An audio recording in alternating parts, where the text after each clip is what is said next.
Okay, let's get ready to code. So, first thing I want to do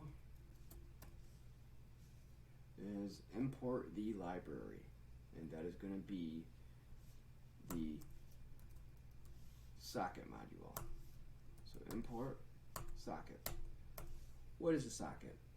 A socket is the primary concept in the transport layer of the OSI model. So you're going to refer to layer 4. For those of you that are not familiar with the OSI model, just we'll go over that in a future video. But we can actually trace back sockets to 1971 at the dawn of the ARPANET. Cool. What is the ARPANET? The ARPANET was a project headed by by DARPA, the Department Advanced Research something. I can't remember the exact acronym, but it was the DoD. It was a DoD project in response to the Cold War. Amidst communications, we were at war with the Soviets, and the United States wanted to enhance their communication systems by developing a secure communication platform so they could communicate with their operatives in the field.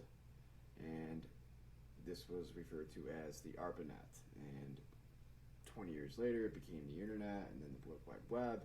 So network programming became very big as communications and technology picked up. So that's what sockets are. So first thing we want to do is declare a variable, and we want to specify the host, and we're just going to use localhost, and then we want to specify a port, and it doesn't matter what number.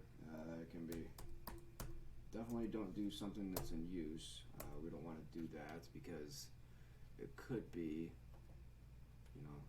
disastrous if that's the case. So we want to add an if statement. So with socket dot socket. Oh, see, it's a little late. I shouldn't be typing socket.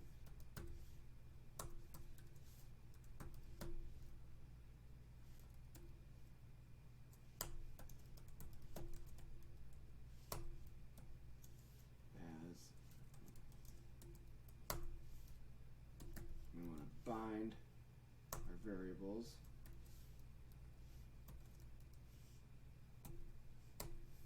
and then we want to listen.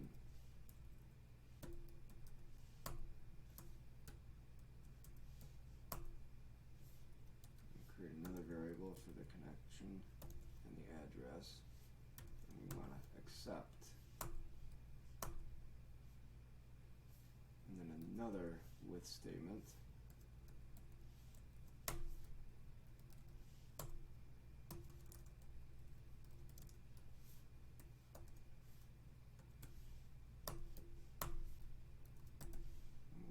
True.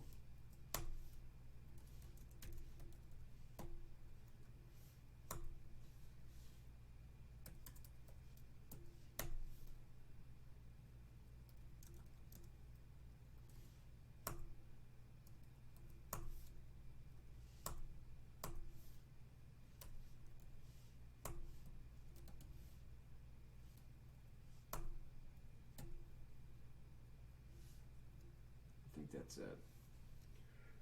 Normally I would go over this more in detail, and I'm going to, but I'm kind of at a timeline here. So let's execute this script. Let's fire up the terminal here, if I can find it. Right there, very good.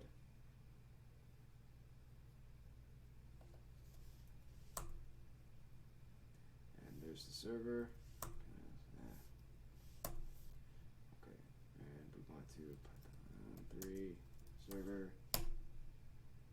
No, that's good. That means that the script executed without any errors. So very good. Now we're going to code the client, and we're going to execute both scripts.